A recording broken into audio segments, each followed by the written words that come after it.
აფხაზეთის ავტონომიური რესპუბლიკის მთავრობის თავმჯდომარემ ლევან მგალობლიშვილმა იმერეთის სახელმწიფო რწმუნებულის ადმინისტრაციაში პირველი ოფიციალური შეხვედრა გამართა. მთავრობის თავმჯდომარემ რეგიონის ხელმძღვანელ პირებს აფხაზეთის მთავრობის განახლებული შემადგენლობა წარუდგინა და იმერეთის მხარეში მცხოვრები დევნილი მოსახლეობის საჭიროებებზე ისაუბრა. შეხვედრაზე ასევე ისაუბრეს სხვადასხვა სფეროში სამომავლოდ დაგეგმილ პროექტებსა და გეგმებზე, რომლებიც დევნილთა სოციალურ-ეკონომიკური მდგომარეობის გაუმჯობესებას შეუწყობს ხელს. ლევან მგალობლიშვილმა მადლობა გადაუხადა იმერეთის სახელმწიფო რწმუნებულს და მუნიციპალიტეტის წარმომადგენლებს აფხაზეთიდან დევნილ მოსახლეობაზე ზრუნვისა და თანადგომისთვის. Ჰქონდა შეხვედრა გუბერნატორთან, მერებთან, საკრებულოს თავმჯდომარეებთან. ეს იყო გაცნობიტი შეხვედრა აფხაზეთის მთავრობის წევრების, რამე თუ იმერეთს ძალიან დიდი ჩასახლებები აქვს კომპაქტური დევნილების მიმართულებით, დროებით დევნილი მოსახლეობის მიმართულებით და მათი კომუნიკაცია ძალიან მნიშვნელოვანია მომავალში მათი პრობლემების მოგვარების მიზნით. იმერეთის რეგიონში შეხვედრა გაიმართა აფხაზეთის ავტონომიური რესპუბლიკის მთავრობის თავმჯდომარესთან და მინისტრთა კაბინეტთან, სადაც განხილული იყო ჩვენს რეგიონში წარმოუდგენელი დევნილების პრობლემები, რა დროსაც დაისახა ერთობლივად ამ პრობლემების მოგვარების გზა. ზუგდიდში საქართველოს ეროვნული გმირის ჟიული შარტავას ბიუსტი გაიხსნა. ბიუსტი აფხაზეთის ავტონომიური რესპუბლიკის მთავრობის თავმჯდომარე ლევან მგალობლიშვილმა და ჟიული შარტავას შვილიშვილმა ლიკა შარტავამ გახსნეს. ეროვნული გმირის ბიუსტი აფხაზეთის ავტონომიური რესპუბლიკის მთავრობისა და ზუგდიდის მუნიციპალიტეტის მერიის მხარდაჭერით გაიხსნა. აფხაზეთის ავტონომიური რესპუბლიკის მთავრობის თავმჯდომარემ ჟიული შარტავას ღვაწლსა და დამსახურებაზე ისაუბრა. ლევან მგალობლიშვილის განცხადებით, საქართველოს თითოეული მოქალაქის ვალია საქართველოს გმირების თავდადების პატივისცემა და მათი სახელების არ დავიწყება. ჩვენ დღეს გავხსენით ეროვნული გმირის ბატონი ჟიული შარტავას ძეგლი ქალაქ ზუგდიდში. ბატონი ჟიული ყველასთვის ცნობილი პიროვნება, ადამიანი, რომელმაც ვიტყოდი, რომ გარდაცვალების მერე შექმნა ახალი ეპოქა და ამის დასტური არის ქალბატონი ლიკას, მისი შვილიშვილის ჩვენს გუნდში ყოფნა, გაწევრიანება ჩვენს დიდ პოლიტიკურ ოჯახში და მე იმედი მაქვს, რომ ჩვენ ერთად ყველაფერს გავაკეთებთ ბატონი ჟიული შარტავას სახელის უკრავყოფისათვის. ჟიული შარტავა არის არა უბრალოდ გმირი, საქართველოს ეროვნული გმირი, არამედ ადამიანი და ისეთი გმირი, რომელიც წარმოადგენს ჩვენი უახლესი ისტორიის განუყოფელ ნაწილს, ადამიანი, რომელსაც თაობები მიაგებენ პატივს, როგორც საქართველოს ადამიანს, რომელმაც საქართველოს ღირსება შეუნარჩუნა ყველაზე მძიმე ჟამს და ყველაზე მძიმე წუთებში და მან ეს გააკეთა საკუთარი სიცოცხლის ფასად. დღეს ზუგდიდში ჟიული შარტავას ბიუსტი გაიხსნა, რაც ჩემთვის და ჩემი ოჯახის წევრებისთვის ძალიან მნიშვნელოვანია. მე სამეგრელოსთან სხვა სითბო, სიყვარული და ისტორია მაკავშირებს. ამიტომ ჩემთვის დღეს აქ ყოფნა ძალიან ბევრ ემოციებს იწვევს. ბატონი ჟიული გახლდათ ადამიანი, რომელიც ნათელი მაგალითია სამშობლოსადმი თავდადების, სიყვარულის და ნამდვილი მამული შვილობის. და ჩვენთვის უდიდესი პატივია, რომ ზუგდიდში ნებისმიერ ადამიანს, ქართულ ზუგდიდელს თუ მის სტუმარს ექნება ადგილი, სადაც შეუძლია პატივი მიაგოს და მადლობა უთხრას მას მისი თავგანწირვისთვის. სიმბოლურია, რომ ჟიული შარტავას ბიუსტი გაიხსნა აქ ზუგდიდში, ქალაქში, სადაც ჟიული შარტავას თაოსნობით წლების განმავლობაში 80-იანი წლებიდან მოყოლებული ტარდებოდა აფხაზ და ქართველთა მეგობრობის ზეიმი. ის ზეიმი, რომელიც ჩარჩა ბევრ ახალგაზრდას გულში, მეხსიერებაში.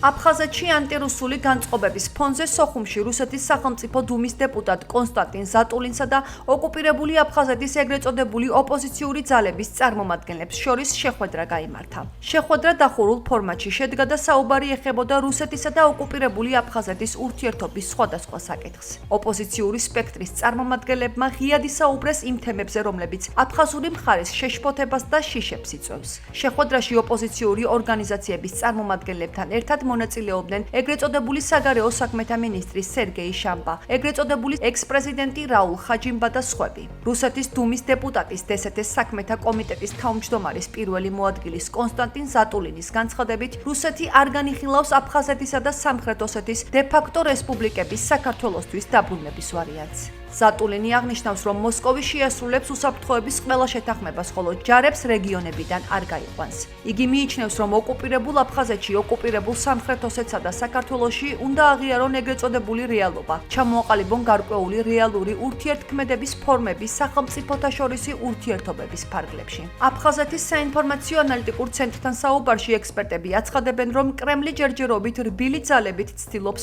ოკუპირებული აფხაზეთის ეგრეთ წოდებულ ოპოზიციასთან შეთანხმებას. რუსეთი ცდილობს რბილი ძალით მოიყვანოს გონს აფხაზური ოპოზიცია, რათა მათ არ შეუშალონ, არ შეუქმნონ პრობლემები აფხაზურ პროექტებს აფხაზეთის ტერიტორიაზე. ამიტომ იყო გამოგზავნილი ზატულინი, იმისათვის, რომ რაღაც გარკვეული სირბილე შეეტანა აი ამ ურთიერთობებში. ფიქრობ, რომ ოპოზიცია არ არის მთლად თანახმა, რომ დაუთმოს მოსკოვს ასე ადვილად ეს პროექტები და გაგრძელდება კრიტიკა როგორც მმართველი ბჟანიასი, ასევე რუსეთის პროექტების. რომ ახლა ძალიან ცუდ მდგომარეობაში არიან აფხაზები იმის გამო, რომ პირველ რიგში ხელფასები და რაღაც თანხების გადმორიცხვა რუსეთიდან შეწყვეტილია და მეორე მოდის ზამთარი, როდესაც ელექტროენერგია ძალიან დაშირდება და სადღაც გაზაფხულზე უკვე მოდის არჩევნები, სადაც ყველა პოლიტიკური მხარე დაინტერესებული იქნება რუსეთის მხრიდან მხარდაჭერაში. ზატულინის შეხვედრა აფხაზებთან იყო ძალიან მრავლისფეროვანი, იმიტომ რომ ტონი იყო მისი, ისე თქვა, მამაშვილური და მცინავ ჭკუისძამრიგებლური, მიანიშნა იმაზე, რომ თუ აფხაზებს აქვთ დემოგრაფიული პრობლემა, ეს მათი ბრალია, ამშვიდებდა, რომ ეხლა აპარტოტელების კანონის მიღება და შესაბამისად გაშენება სასტუმროების და აპარტოტელების ეგრეთ წოდებული მათ საფრთხეს არ უქმნის, იმიტომ რომ არ ჩასახდებიან იქ რუსები მასობრივად. მაგრამ საინტერესო იყო სხვა შორის, რომ იქვე თვითონ მოიყვანა სოჩის მაგალითი, რა, ინახეთ სოჩი რო განვითარდა, იქ რამდენი რუსი ჩასახდა სხვა რეგიონებიდან. და აფხაზების ხვდებიან ცხადია იმას, რომ ეხლა ეს კანონი მათ პრობლემას უქმნის, იმიტომ რომ დემოგრაფია კატასტროფულ მდგომარეობაშია. ყოველწლიურად მაღალია სიკვდილიანობა სამწუხაროდ, იმიტომ რომ იქ არ მუშაობს ცხადია ჯანდაცვის სისტემა. უამრავი ადამიანი იღუპება საგზაო შემთხვევებში, ავარიებში და ასე შემდეგ და ამ პრობლემის მოგვარება ჯერჯერობით არ ჩანს როგორ უნდა მოხდეს. ფინანსურმა სანქციამ, რაც რუსეთმა აფხაზეთს დაუწესა, აფხაზური მხარე აიძულა ეკონომიკურ საკითხებზე სასამართლო და საარბიტრაჟო გადაწყვეტილებების აღიარებისა და აღსრულების შესახებ ეგრეთ წოდებული შეთანხმების რატიფიკაცია მოიხდინა. ამის შესახებ აფხაზეთის ავტონომიური რესპუბლიკის უმაღლესი საბჭოს თავმჯდომარემ ჯემალ გამახარიამ მედია ჰოლდინგ კვირას პრესკლუბში გამართულ პრესკონფერენციაზე განაცხადა. კონკრეტულად კი საუბარი შეეხებოდა ეგრეთ წოდებული შეთანხმების რატიფიცირებას, რომელიც გასულ კვირას მოსკოვმა ოკუპირებულ აფხაზეთთან გააფორმა. ჯემალ გამახარიას განცხადებით, ეს საკითხი პირდაპირ კავშირშია ეგრეთ წოდებულ აპარტოტელების თემასთან. როდესაც ვეხებით ამა თუ იმ ხელშეკრულების თემას, ამა თუ იმ კანონის, ეგრეთ წოდებული კანონის თემას, რომელსაც აფხაზებს აიძულებენ რომ მიიღონ, ჩვენ ვამბობთ, რომ ეს არის ცოცავი ანექსიის პოლიტიკის შემადგენელი ნაწილი. და აი აქ აგერ ნათელი მაგალითი ცოცავი ანექსიის, როდესაც რუსეთს სურს ხელში ჩაიგდოს სრულად სასამართლო ხელისუფლება. როგორც ჯემალ გამახარიამ განაცხადა, აფხაზეთის უმაღლესი საბჭო ამ ეგრეთ წოდებულ შეთანხმებას ბათილად აცხადებს. ჩვენ ამას ვაძლევთ სამართლებრივ შეფასებას.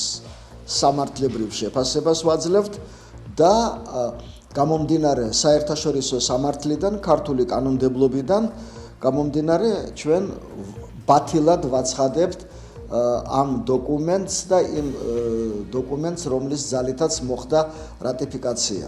ეს არის ჩვენი პოზიცია, ქართული მხარის სამართლებრივი პოზიცია.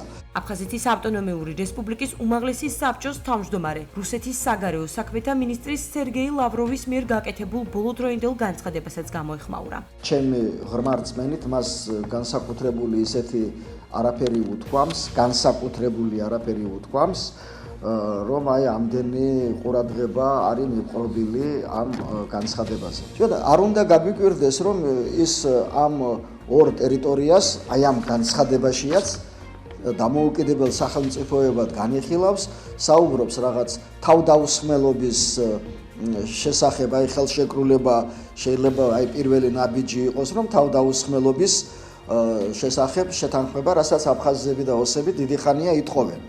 მაგრამ ქართული მხარე ამაზე არ წასულა დღემდე და არც არასოდეს წავა, სანამ ეს ორი ტერიტორია იქნება ოკუპირებული.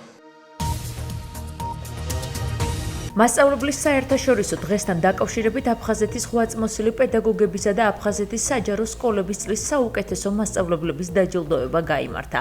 აფხაზეთის ავტონომიური რესპუბლიკის განათლებისა და კულტურის მინისტრმა დავით მორგოშიამ პედაგოგებს პროფესიული დღე მიულოცა და მომავალი თაობის ახსნა განათლებაში შეტანილი წვლილისთვის მადლობა გადაუხადა. ღონისძიებაზე აფხაზეთის ავტონომიური რესპუბლიკის ღვაწლმოსილი პედაგოგები და 2024 წელს ნომინირებული საუკეთესო მასწავლებლები სამინისტროს სიგელებითა და საჩუქრებით დაჯილდოვდნენ. მასწავლებელთა დღის საზეიმო აღნიშვნა აფხაზეთის განათლებისა და კულტურის სამინისტროს განათლების ხელშეწყობის პროგრამის ფარგლებში ყოველწლიურად იმართება. მასწავლებელთა საერთაშორისო დღე მინდა მიულოცო ჩვენი აფხაზეთის სკოლების თითოეულ პედაგოგს. განსაკუთრებით კი ოკუპირებულ ტერიტორიაზე მოღვაწე ჩვენს პედაგოგებს, რამე თუ მათი საქმიანობა ყოველდღიური ღვაწლი არის ფასდაუდებელი და პირადი გმირობის ტოლფას. არჩევანი არ მინანია არასდროს. ემსახურები ახალგაზრდა თაობის აღზრდის საქმეს და ყოველთვის დიდი მოფერებით, დიდი რუდუნებით, როგორც იტყვია, მივყვები ეტაპ-ეტაპ. დღევანდელი დღე ჩემთვის არის აი განმაცხადე, არის ჩემი სულისა და გულის ზეიმი. მე ამაყივა, რომ ამ დონეზე დამაფასა აფხაზეთის განათლებისა და კულტურის სამინისტრომ. დღეს არის უდიდესი დღესასწაული ჩვენ პედაგოგებსა და მასწავლებლებისათვის. დიდი მადლობა ამავე დროს იმ დიდი დაფასებისათვის, დიდი ჯილდოსათვის, რომელიც მოგვანიჭა აფხაზეთის განათლების სამინისტრომ. აფხაზეთის ავტონომიური რესპუბლიკის უმაღლესი საბჭოს თავმჯდომარემ ჯემალ გამახარიამ ძიუდოში ევროპის პარაოლიმპიადის გამარჯვებულები აფხაზეთიდან დევნილი ცოლქმარი გიორგი და ინა ქალდანები უმაღლესი საბჭოს მედლებით დააჯილდოვა. პარაოლიმპიურ ჩემპიონებ ჯემალ გამახარიამ და უმაღლესი საბჭოს დეპუტატებმა კიდევ ერთხელ მიულოცეს გამარჯვება და მადლობა გადაუხადეს პარაოლიმპიადაზე მიღწეული წარმატებისთვის. გიორგი ქალდანი ევროპის ორგზის ჩემპიონი და არაერთი საერთაშორისო ტურნირის გამარჯვებულია. ინა ქალდანი კი ტოკიოს პარაოლიმპიურ თამაშების ვიცე-ჩემპიონი, ევროპის ჩემპიონი და მსოფლიო ჩემპიონატის ბრინჯაოს მედლის მფლობელია. ძალიან ემოციური იყო თვით აი ოლიმპიადაზე აი ქალდანების გამოსვლა. ჩვენ ხო ვიცოდით ისინი აფხაზეთიდან იყვნენ, გულშემატკივრობდით ძალიან და იყო უსაზღრო ჩვენი სიხარული ჯერ ერთი ქართული სპორტის აი ასეთი წარმატებისთვის და მეორე ის რომ ეს ადამიანები არიან აფხაზეთიდან ეს ჩვენთვის ორმაგად, სამმაგად იყო სასიხარულო. ქვეყანამ ღირსეულად დააფასა მათი ამაგი ქვეყნის წინაშე, მაგრამ ჩვენ როგორც აფხაზეთის ლეგიტიმურ ხელისუფლებას ჰქონდა სურვილი, რომ შესაბამისი პატივი მიგვეგო ამ ადამიანებისთვის და ყველაზე დიდი რისი გაკეთება ჩვენ შეგვეძლო ის, რომ ჩვენ გვაქვს ჩვენი უწყებრივი მედალი, უმაღლესი საბჭოს მედალი და აი ამ მედლით ჩვენ ვაჯილდოებთ ყველაზე გამორჩეულ ადამიანებს. დღევანდელი დღისთვის პირველ რიგში მადლობას გადაუხდი აფხაზეთის უმაღლეს საბჭოს ამ ადამიანებს, რომ ესეთი გულთბილი და გულანთელებული დახვედრა და მოგვიწყეს და გვაფასეს და დიდი მადლობა მათ. პირველ რიგში ვამაყობ და ბედნიერი ვარ იმით, რომ ჩემ მშობლებს, ჩემ ოჯახს გაუმართლა ეს იმედები და ამ ნოლიდან დაწყებული შრომით ამდენი წლის შემდეგ მივედით აქამდე, რომ პირველ რიგში ჩემი ქვეყანა ვასახელე, ჩემი კუთხე ვასახელე, აფხაზეთი ვასახელე, ეს ხალხი გავახარე.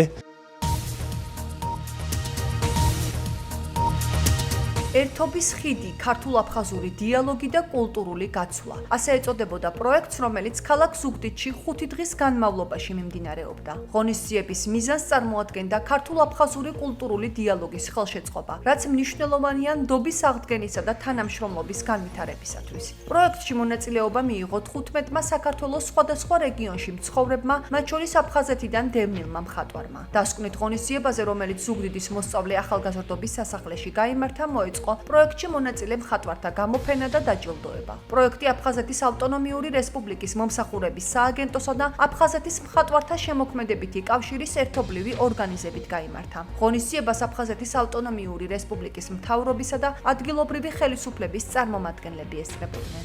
ჩვენ ქალაქ ზუგდიდში მართავთ ამ არაჩვეულებრივ გამოფენას ჩვენი მხატვრების პლენერი, რომელიც შედგა ერთობლივად, ესე თქვა, დასავლეთ საქართველოს მხატვრების და აფხაზეთიდან ჩვენებურების ჩამოსული მხატვრების ერთობლივი ნამუშევრების პრეზენტაცია და განსაკუთრებით ხაზი უნდა გაესვას იმ იდეას და შინაარს, რომელსაც ქვია ხიდი.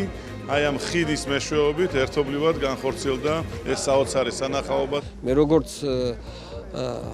აფხაზ მუჰაჯირთა შთაომავალი, დედით აფხაზი ვარ მე. დედაჩემი ბათუმში დაბადებულია. მე ვარ ქართულ-აფხაზური კავშირის ძმობის თავმჯდომარე, სადაც ბათუმის და აჭარაში, ზოგადად აჭარაში მცხოვრები აფხაზ მუჰაჯირთა შთაომავლები არიან გაწევრიანებული. ჩვენ მნიშვნელოვან როლს ჩვენ სანათესაო წრესთან აფხაზეთში ვინარჩუნებთ და ავწყვიტავთ კავშირს. დადგება დრო, როცა ჩვენ ერთად ვიზეიმებთ, ახალი ცხოვრებით დავიწყებთ ახალი ფურცლიდან ცხოვრებას. ესაა მნიშვნელოვანი, მივესალმებით დღევანდელ გამოფენას და ხელის შეწყობა ჭირდება ამას. ქონდა პლენერები, გასვლები ქონდა, ვიყავით ენგურის სანაპიროზე, გადავიღეთ სურათები, დავხატეთ იქ, რომლებიც გამოფენილია ახლა ამ სივრცეში.